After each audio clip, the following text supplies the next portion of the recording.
And now, it's time for another Dice Tower review with Tom Vasel.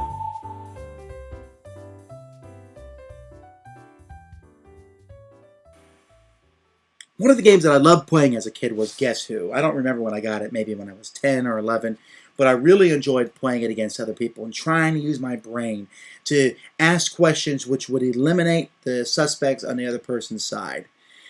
The game isn't, it is very logical, but there's a bit of randomness and luck. For example, if your person has red hair and I say, does your person have red hair?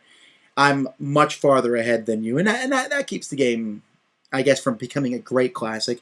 And also for the fact that I'm constantly, I got tired of using the same people time after time after time.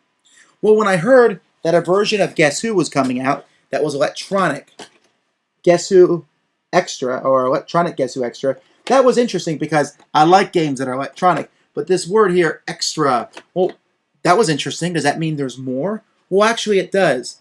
See, the game comes with a variety of different groups of people that you can use to play with. For example, you have your normal people that you use, but then there's also a card here with kids, and they have different attributes like maybe green hair, you can see some. But then we can go even farther, and here's some pretty funny looking cartoon characters.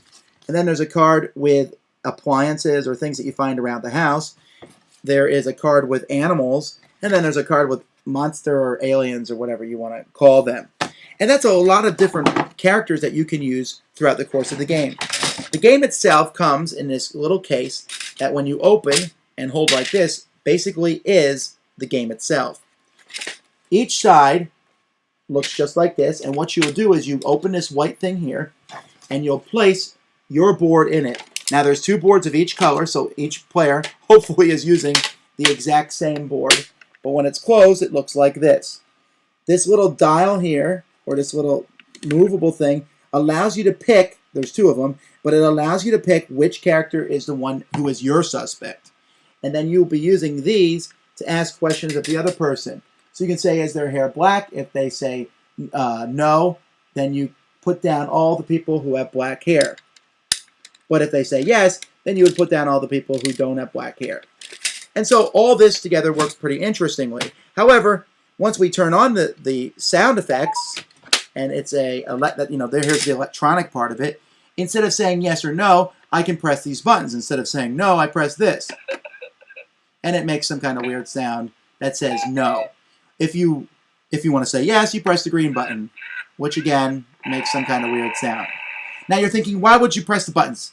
Is it that hard to say yes or no? Well, no, not really, and it's more fun for kids. But there's also a version of the game when I press the middle button, and that gives me a bit of a timer.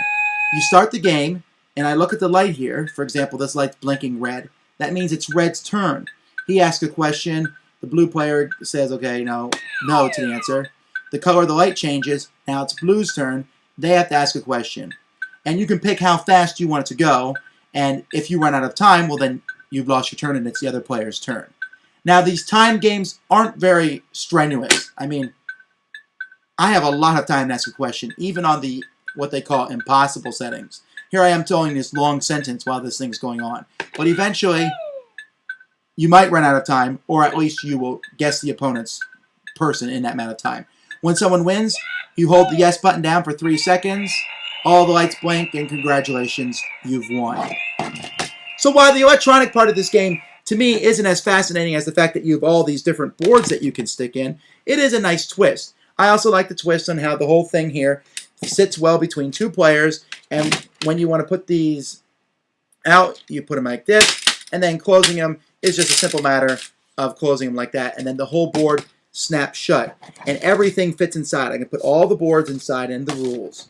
There's also a few little pegs included with the game, and you can use these pegs at the beginning of the game so that if you think your opponent's going to pick someone, you simply stick your peg in that slot, and you have 3 or 4 of these pegs to guess between, the guess people that your opponent might pick. But that's kind of just a random framework of a thing. Oh, you picked Daniel. I knew you'd pick Daniel. Well, I don't know. I find that part merely okay. What I do find interesting is when players can pick 2 people. It's a variant that's included in which I'll pick someone from the top row and someone from the second row. And at that point, questions, the game becomes a lot more logical. I might say, are both your monsters purple? Is either of your monsters purple? And I'm not going to be constantly shutting down the suspects as quickly, because the questions may not always guarantee.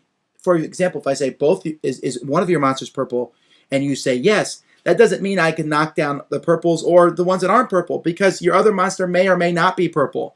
And so I have to use questions that allow me to eliminate many different things. And it's much harder and much more invigorating. I really enjoy playing that version against adults. But even with kids, they're going to love the pictures. They'll love the monsters. They'll love the animals. They'll love the kids. Thanks for joining us It's a lot today. of fun. For more Switching in and out. They audio like the and electronics. video This is reviews, a really as well good as the version of Guess #1 Who. board game podcast, And I check know out it's a the mass website market at game. I know it's a Hasbro game. But if you're trying to teach your kid www.thedicetower.com. logic, Until this then, is a good, this is cheap Eric Summer, way to and get you've it been done. watching The It's Dice fun, Tower. it's entertaining, and it's going to offer them a lot of memories. The only negative thing, I suppose, would be that it only handles 2 players. So if you have more than one kid, or you have a group of kids, this might not go over so well, but it's almost as fun to watch, and it's quick enough that you can play several rounds back and forth with many different players. So I'm going to give this one a thumbs up. I really enjoy this version of Guess Who, and I think if you want to, even if you're playing with a bunch of adults, that double name version is good enough for you also. And excellent. It just got better.